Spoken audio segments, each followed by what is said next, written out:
దసరా ఉత్సవాలలో భాగంగా శ్రీ వాసవి కన్యకా పరమేశ్వరి అమ్మవారిని ఎమ్మెల్సీ డిష్ గోవిందరెడ్డి, ఎమ్మెల్యే డాక్టర్ దాసరి సుధాతో పాటు పలువురు అమ్మవారిని దర్శించుకున్నారు. ఆర్యవైశ్య వర్తక సంఘం అధ్యక్షుడు కొండపల్లి చిన్న సుబ్బారావు, సెక్రటరీ శ్రీనివాసులు మరియు కమిటీ సభ్యులు, ఆర్యవైశ్య యువజన సంఘం వారితో పాటు పలువురు కమిటీ సభ్యులు వాసవిమాత సన్నిధిలో ప్రత్యేక పూజలను నిర్వహించారు. అమ్మవారి తీర్థ ప్రసాదాలను అందజేశారు. అమ్మవారు ఆశీర్వాదాలు పొందిన ఎమ్మెల్సీ, ఎమ్మెల్యే మాట్లాడుతూ ఎన్నో సంవత్సరాలుగా ఉత్సవాలను అంగరంగ వైభవంగా నిర్వహిస్తూ ఉండడం ఎంతో సంతోషంగా ఉందని వారన్నారు.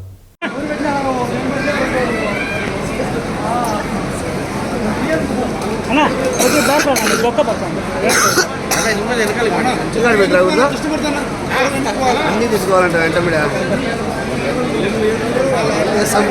తప్పదు.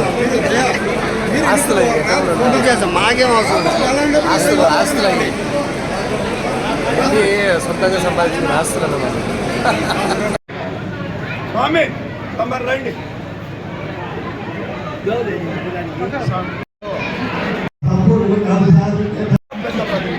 అది